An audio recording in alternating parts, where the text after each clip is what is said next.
Muy buenas tardes a todos. ¿Qué tal? ¿Cómo están? Todos conocemos el extraordinario poder de evocación que tiene la música. El simple hecho de escuchar una melodía puede transportarnos inmediatamente a tiempos pasados, sin contar la capacidad de emocionarnos, hasta las lágrimas a veces, como hace nuestro invitado de hoy, el guitarrista peruano River Oré, cuando toca Cuando llora mi guitarra, de Augusto Polo Campos.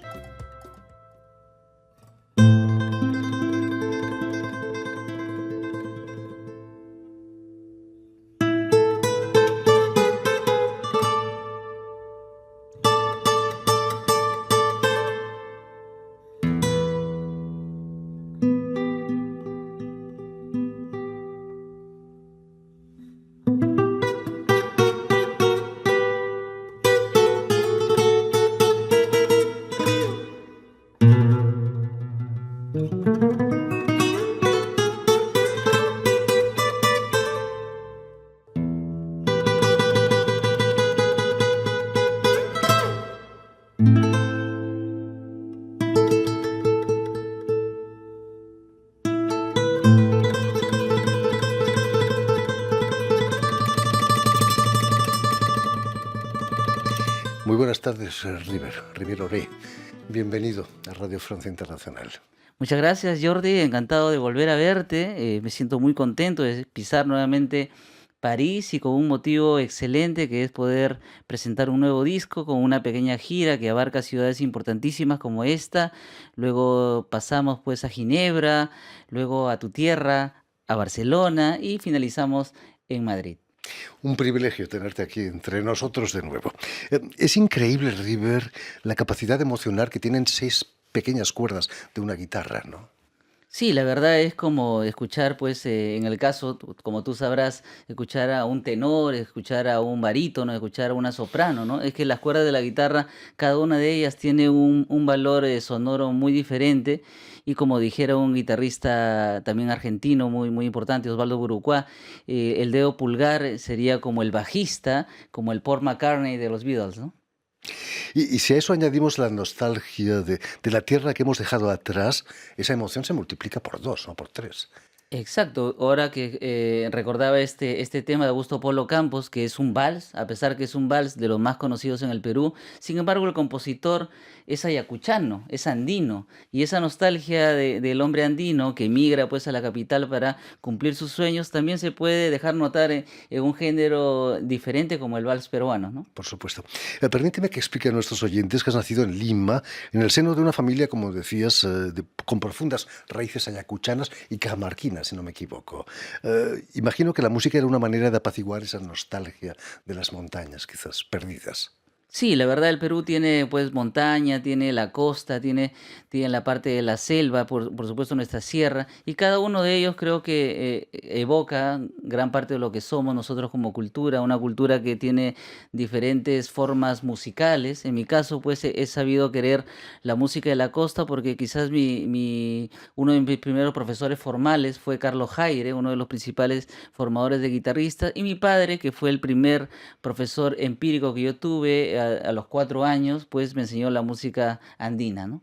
Tu padre, Poli Oré, era integrante de un grupo ayacuchano, ¿no? Que se Sí, llama Evocación Huanta. Evocación Wanda, mi padre es Polioré, actualmente sigue componiendo, ha hecho algunos discos de solista y digamos he sido un poquito la continuación de esas manos, de esos brazos que han cultivado la guitarra pues desde muy joven, ¿no? Tu primera actuación, tienes 4 años en tu primera actuación. Era casi más grande que tú la guitarra, ¿no? No, Era un poquito equilibrada ya que no era una guitarra, era un requinto está bien. para tratar de tener un instrumento un poquito más acorde a mi tamaño y sin embargo no llegaba igual al suelo por la silla, por el tamaño y me ponía, me acuerdo, una especie de ladrillito para poder tener una altura óptima y esos 4 años fueron muy importantes porque hasta ahora queda una fotografía en mi casa cuando yo toco pues a los 4 años en el jardín, ¿no? Imagino que tu padre estaba muy orgulloso de ti, ¿no? Sí, la verdad que pienso que es como se ve reflejado él mismo, quizás de haber sido un gran guitarrista, un concertista, ¿no? Quizás eso se ve reflejado en mi persona, ¿no? Hablando de conciertos, tu primer concierto lo ofreces con 10 años en el Teatro Felipe Pardo y Aliaga, y en Lima. ¿Qué recuerdos te quedan de esa actuación? Sí, la verdad muy importante porque, digamos, gestionar un teatro de esta envergadura como el Teatro Felipe Pardo de Aliaga fue algo muy loable de mis padres realmente que pudieron hacer ello y estuvo lleno el teatro, se convocó a bastantes personas, hubieron medios de comunicación como Radio Nacional que apoyaron bastante para ese primer concierto y marcó pues una época importante en mi vida. Yo no me llamaba todavía River Oré, a pesar que ese es mi nombre y mi apellido, mi primer nombre, sino era como el diminutivo de mi padre. Mi padre se llama realmente Policarpo Oré, ¿no? Entonces yo era como Polito Oré, ¿no? Polito En esa Loret. época en los medios de comunicación y en mi primer concierto era Polito Oré. ¿Qué ha significado para ti ser considerado por aquel entonces un niño prodigio? Te ha abierto puertas, imagino, pero es un peso difícil de llevar también, cuando uno crece. Sí, por supuesto, porque todo el mundo entiende de niño prodigio hacia el deporte, quizás más o menos uno va viendo qué puede ser, pero quizás en el arte de la guitarra no ha habido registros de niños tocando guitarra de concierto, ¿no?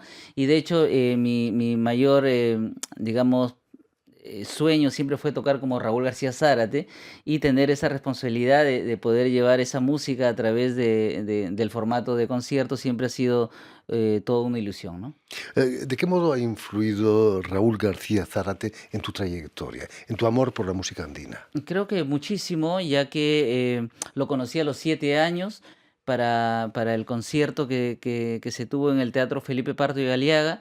Se pudo convocar a Raúl García Zárate y fue el quien estuvo exactamente en la primera fila y luego sube al escenario a dar unas palabras también. Eso está registrado en las fotografías que tengo en casa. Y eso creo que fue un hito importante, una bisagra, donde yo me doy cuenta que mi ídolo, pues en la guitarra, que yo veía por televisión, estaba en mi primer concierto. Entonces, esto no puede ser casual, ¿no? Yo entre mí era un niño, no lo podía ver con esa responsabilidad, pero sí sabía que algo importante había sucedido ese día, ¿no? Hace muchos años lo tuvimos aquí en el programa, pero desgraciadamente no había vídeo, entonces no tenemos imágenes de ese encuentro fantástico. Pero cuéntanos, ¿cuáles son las características de la guitarra andina? Quizás son sus orígenes prehispánicos que la vuelven diferente de otras músicas latinoamericanas. Sí, la guitarra pues nos viene por supuesto desde Europa y llega al Perú y digamos dentro de la música que yo practico, que es la música yacuchana, también la música ancashina, esas corrientes tienen algo importante que ya lo hacen un tanto distinto a otros estilos en el mundo y es utilizar afinaciones, ¿no? Tenemos temples como el arpa, como el temple diablo, en la música ancashina el temple coricino, ¿no? Y el temple comuncha también, que utilizamos para justamente recrear lo que son las costumbres de una danza como el pasacalle, el carnaval, la chuscada, y eso se va desarrollando, creo, durante muchas décadas. Algunos de estos registros ya son discografías, por supuesto, de Raúl García Zárate y de otros exponentes, y yo también a lo largo de estos 5 discos que he grabado hasta el momento, he tratado de involucrar justamente estas afinaciones, ¿no? Me fascinan los glissando que hacéis, que recuerdan los cantos de las mujeres en la sierra, ¿no? Sí, que son microtonos, ¿no? Como casi como un violín que se utiliza tanto en los glisandos como en los ligados, ¿no? Se utiliza muchísimo ello y los trinos, ¿no? El trino de Raúl García Zárate y su trémolo que lo hacía quizás a 2 dedos. Tenía muchas variantes realmente. Estudiar a García Zárate a través de los vídeos que podemos ver, siempre va a ser como una universidad para aquel guitarrista que se quiere involucrar en la guitarra, sobre todo andina. ¿Cómo se transmitía antes la cultura, la música andina? Era oral, ¿no? No había tratados de música andina.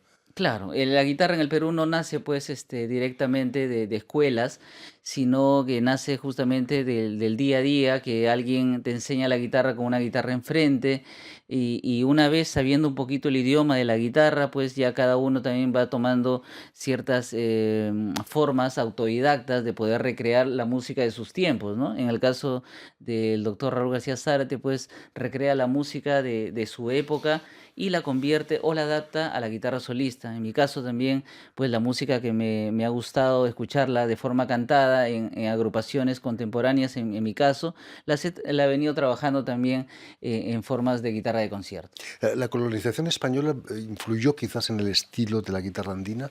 Sí, por supuesto que sí. Hay muchos, digamos, formas musicales que vamos a poder tener semejantes en algunos danzas que se tienen en España también. Yo que he visitado algunos sitios de España me doy cuenta del parecido que existe en la forma hasta del baile, ¿no? Y bueno, eso es algo que es natural porque, como te digo, es un instrumento quizás de los más practicados en el universo, ¿no? He leído además que te has atrevido a dar unos pasos en el flamenco también. Sí, la guitarra flamenca, pues como No, es son primas, universal. ¿no? La guitarra andina y la guitarra flamenca. Total, total, porque tiene una energía, una pasión increíble, se refleja pues muchas cosas del baile en la guitarra, igualito en la música andina, tratamos de emular también algunos pasos de las danzas y tratar de llevarlas también a las formas de la guitarra, ¿no? Y las llevas por el mundo, has tocado en Asia, en América, naturalmente en Europa. Te has convertido en verdadero embajador de la guitarra andina, ¿no? Es Sí, un, es una misión eso. empecé bastante joven a viajar. Mi primer viaje en avión y mi primera gira fue nada menos que a la Polinesia Francesa, donde no había precedentes de guitarra andina ni de estas formas, pero y comenzamos a hacer una costumbre. He viajado a la Polinesia Francesa en 3 oportunidades, he tocado en islas maravillosas como Bora Bora, Papetí, por supuesto, Tahití. Y bueno, nos da orgullo comentar que también hemos estado muchas veces en los Estados Unidos o también en el Japón un par de veces, ¿no? ¿No te has sentido alguna vez como un extraterrestre aterrizando ahí en Bora Bora, por ejemplo? Sí, imagínate, como te decía, mi primer viaje en avión ni siquiera fue dentro del Perú, fue hacia las islas de la Polinesia Francesa y ver el cambio del color del agua nomás ya es impresionante para mí, ¿no? Y luego tocar en una cultura donde es muy diferente a la nuestra y los idiomas que se hablan, ¿no? Se habla el idioma tahitiano, el francés, por supuesto, y otros idiomas universales. Así que fue, creo que un gran reto poder empezar una vida dedicada al arte, pues en la Polinesia, ¿no? De esas giras, ¿destacarías un concierto, por ejemplo, que te haya marcado especialmente? Por el calor del público, quizás. Sí, bueno, particularmente me sorprende mucho el público japonés, ¿no? Que tiene una forma diferente de pautear, como se dice, lo que son los tiempos en lo cual agasaja o reconoce tu talento o lo que le ha gustado, ¿no? Esperan que se vaya hasta el último armónico de la guitarra y empiezan a aplaudir, ¿no? En cambio, el peruano es como que tara tara ta, tara ta, ta, tara ta, ta, tan, tran tran pa, y te aplaude, ¿no? Igual a un cantante. Pero en el público japonés como esas pautas diferentes y también tocar, porque también he tenido la oportunidad de tocar para niños y ver a niños que vienen y se forman, digamos, en una canchita de fútbol para escuchar un concierto también didáctico y que no hagan ruido. Eso solamente creo que en Japón, porque en Sudamérica son las cosas muy diferentes. Y en España, ni te digo, en España. Terrible. Cuéntanos, hace unos años publicaste en Estados Unidos, en el sello Going Native, el libro Guitarra Andina Contemporánea, en el que reúnes partituras, historia de la guitarra andina, imágenes. Fue, en cierto modo, tu tesis doctoral, ¿no? ¿Te sientes doctor de guitarra andina?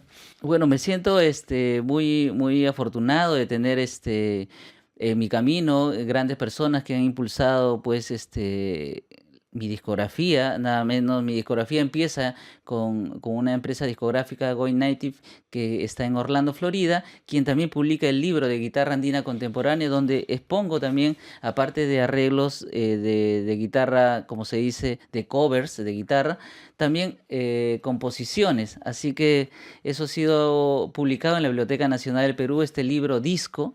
Y hablando del doctorado, pues he tenido la suerte de que el primer doctor del Conservatorio de Ginebra, Pierre Williams, llega al Perú para hacer su tesis y me escoge a mí en lo que es las formas de la guitarra andina para poder hacer esa tesis. Entonces el primer doctor en guitarra del Conservatorio de Ginebra, Pierre Williams, bueno, cogió parte de mi trabajo para poder exponerlo en su tesis. No te la copió. No, por supuesto que no.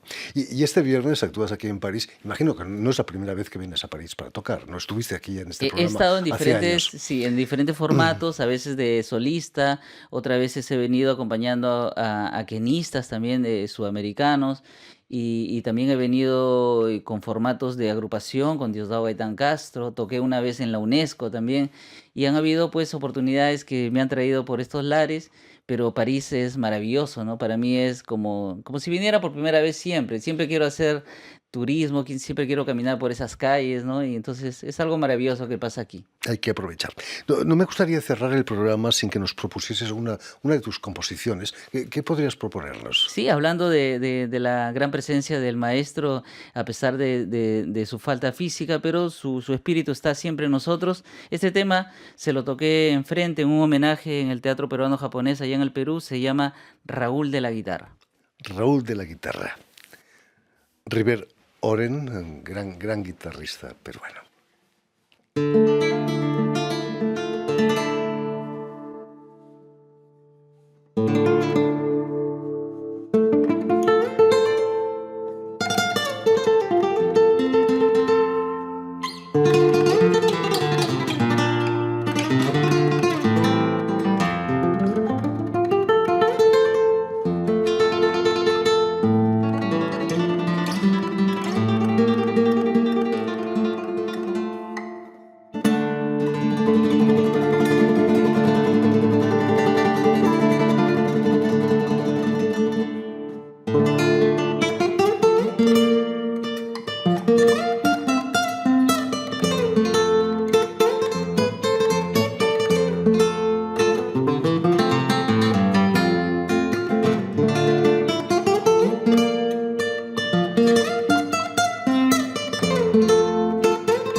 Muchísimas gracias, River Ore, por habernos llevado a esos paisajes andinos peruanos. ¡Qué maravilla! En fin, pues ya lo saben, tienen una cita este viernes en el Patronazgo Laico Jules Vallée, aquí en París, en el Distrito 15, para el concierto del guitarrista peruano River Ore. Gracias de nuevo. Permíteme también que dé las gracias a Vanessa Loiseau y a Jan Bordelas, quienes se han ocupado hoy de la realización del programa, y también dar las gracias a nuestros telespectadores, porque también los tenemos, que nos siguen en toda América, desde Chicago hasta la Patagonia, pasando por Lima y la Sierra Andina, gracias a una cadena de televisión que se llama UCL, un canal latino, y una red que se llama TAL, que reúne televisoras públicas y universitarias de todo el continente. Y a ustedes, muchísimas gracias por su atención y les damos cita para una nueva edición de El Invitado de Radio Francia Internacional.